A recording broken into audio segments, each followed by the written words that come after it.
नमस्कार, भारत टीवी पे आप सभी का स्वागत है। मैं हूं कविता उपाध्याय। हमारे साथ में कहा जाए पहले नागरिक दिल्ली के और साथ ही साथ महापौर और निगम पार्षद शाहदरा वार्ड के निर्मल जैन जी। निर्मल जी, बहुत बहुत स्वागत है भारत टीवी में आपका। बहुत कम ऐसा होता है कि क्योंकि व्यवस्था इतनी रहती है आपके जीवन में, लोगों की सेवा करने में, कि आप समय बहुत मुश्किल से निकाल पाते हैं। आज भी आप एक कार्यक्रम में शामिल होने आए और हम आपसे मिल लिए। सर, इस समय पर निगम की स्थिति देखें तो बार बार आप भी 13,000 करोड़ के लिए 13 दिन लगातार बैठे, अनशन भी किया, उपवास भी हुए, उसके बाद प्रदर्शन भी। क्या लगता है क्यों बार बार प्रदर्शन करने पड़ते हैं, तब जाकर के सैलरी रिलीज होती है? बड़ी मुश्किल से आपने कर्मचारियों को मनाया और दिल्ली वापस से सफाई की तरफ चली। देखिए, दो चीज़ें आप बड़ा स्पष्ट समझ लीजिए कि नगर निगम कोई इंडस्ट्री नहीं है।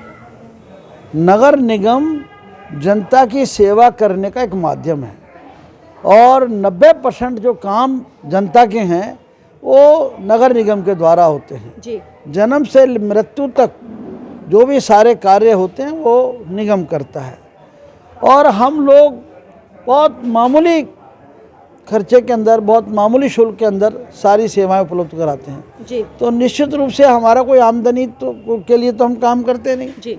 और ये राज्य सरकार का दायित्व होता है कि जितना जो डेफिसिट होता है उसको वो पूरा करे जी।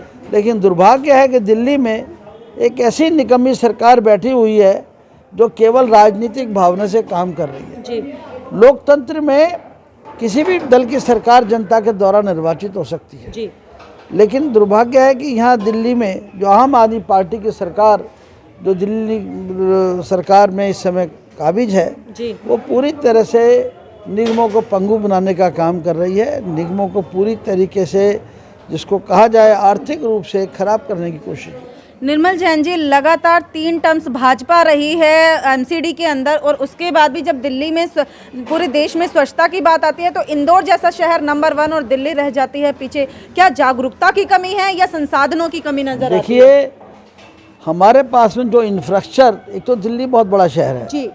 और कई कारण ऐसे रहते हैं कि जिसके अंदर हम लोग उसमें नहीं काम। दिल्ली के अंदर बहुत बड़ी चीज़ है लोगों की जागरूकता की। जी। लोगों को समझना पड़ेगा कि सफाई हमारा जो प्रधानमंत्री मोदी जी का मिशन है उसके अंदर हम लोगों को काम करना है।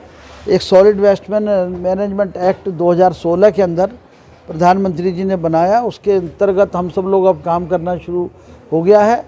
मैं जहाँ तक कुछ मेरे को जो लगता है, हम सब मिलकर के जो सफाई की स्वच्छता की बात है वो जब तक नहीं हो पाएगी जब तक दिल्ली में हमें राज्य सरकार पूरे संसाधन और आर्थिक रूप से हमारे को मदद ना करे। सर, आपके कार्यकाल की बात करें और सिर्फ निगम पार्षद के तौर पर देखें तो शाहदरा के अंदर, वार्ड के अंदर आपने कितना काम अब तक, क्योंकि उपलब्धियों की बात आती है तो लगातार आपका कार्यकाल समाप्ति की ओर पर है, ये टर्म आपकी कितना कार्यकाल? मैंने अभी 3.5 वर्ष की अपनी पुस्तिका जारी की है। वो पुस्तिका आप मेरे कार्यालय से या मेरे से ले सकती हैं जी। और उसमें मैंने पूरा ब्यौरा दिया है।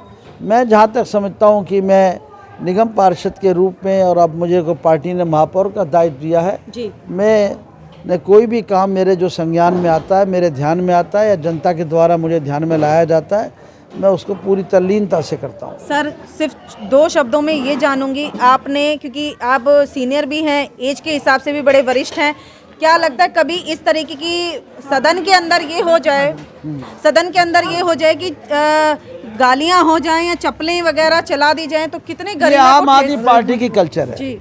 ये कल्चर आम आदमी पार्टी की कल्चर है। ये हमारे भाजपा के जो पार्षदों की कल्चर नहीं है। वो लोग कुछ भी करते हैं और महापौर के नाते मैंने पीछे 14 दिन के लिए मैंने नेता विपक्ष को और एक उनकी पार्षदा को मैंने सस्पेंड भी किया था और अब तो मैंने उनको पिछले सदन में वो ठीक चले हैं, विरोध किया है लेकिन मर्यादित तौर पर। तो मैंने पूरी तरीके से अनुशासन में, मैं सदन महापौर होने के नाते मेरा दायित्व है, मैं उसको पूरा करता हूं। सर, चलते चलते सिर्फ ये पूछूंगी, उपचुनाव और फिर निगम के चुनाव 22 में क्या लगता है भाजपा का परचम क्यों? निश्चित रूप से उपचुनाव अलग चीज़ है। उपचुनाव में चूँकि वो उपचुनाव वहाँ हो रहे हैं जहाँ वो विधायक थे जी, तो निश्चित रूप से उनका अपना एक क्षेत्र है, लेकिन फिर भी मुझे लग रहा है कि हम निश्चित रूप से जो 5 उपचुनाव दिल्ली में हो रहे हैं, उसे पूर्वी दिल्ली नगर निगम में 3 उपचुनाव हो रहे हैं, 3 में से 2 चुनाव हम निश्चित रूप से हम जीतेंगे।